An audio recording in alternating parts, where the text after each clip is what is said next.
I'm Patsy, and this is my story. I've had many health issues over the last 10 or so years of my life, from foot injuries to infected cysts to diabetic-related injuries, etc. But the real bad stuff began Friday the 13th, March of 2009. I was injured at work and wound up having the flesh-eating strain of MRSA. After a year of surgeries and therapy, which included oxygen chambers and skin debridement and grafts, I suffered the loss of part of my right foot and use of my kidneys due to complications with antibiotics and nuclear scans.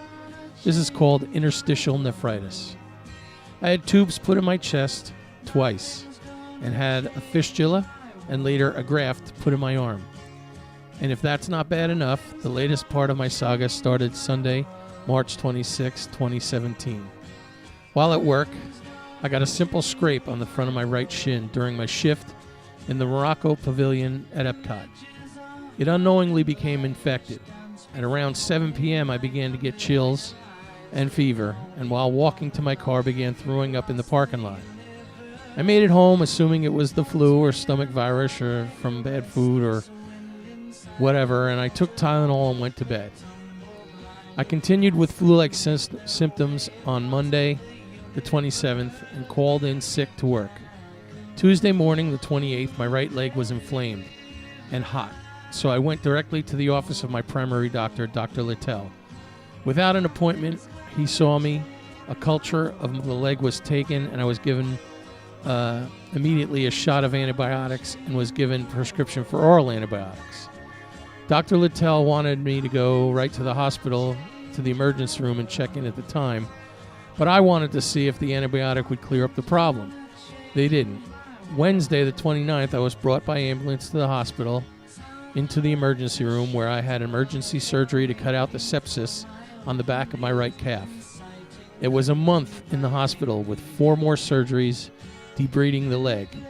All this time on an antibiotic regimen laid out by Dr. Siddiqui and Dr. Hamid.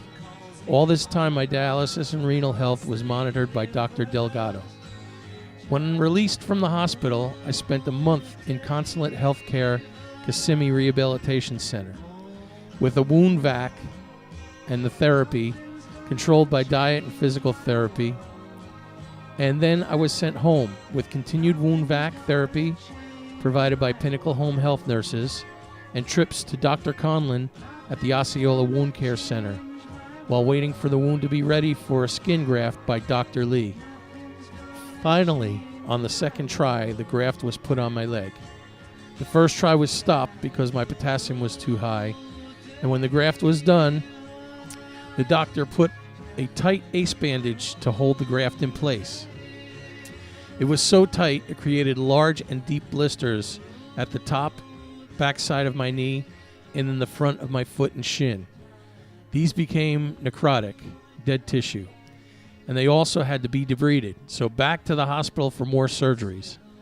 At this time, the graft was still not completely healed and needed constant care. After the surgery, I was sent home again with a wound vac, this time on the blister debridement site. I now had 3 more wounds to be cared for by Dr. Conlon and the Wound Care Center. As these new wounds became cared for by the Wound Care Center and the home health nurses, the doctor put me on a lymph pump therapy. It's like a balloon that squeezes my leg to keep the swelling down. It's 3 times a day for an hour each minimum. Again, all this time receiving dialysis 3 times a week for 5 hours a day. If that isn't enough, during all this, I had a bleeder in my left eye and needed laser surgery. Also, in 2014, I had a retinal detachment and wound up having 3 surgeries there, which left me mostly blind in my right eye. It's still unknown if and when my leg will fully recover, and I'm still praying for a kidney. I've been out of work for a year and have no income at all. My vacation time and sick time pay was over in May in 2017, and disability was only short-term, which was only 3 weeks. My family and friends have truly stepped up, and my wife and children are working hard just to stay behind in our bills.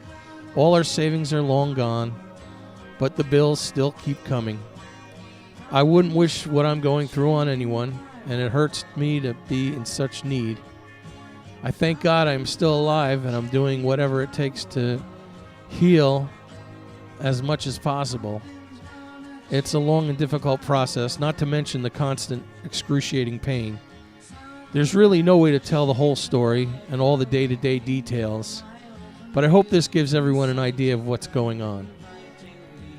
In closing, I'd just like to say thank you for all the people, the family, and the friends that have supported me over this time, and hope that the people that are hearing this are thinking enough of me to give a little bit and support me, and hopefully support people like me.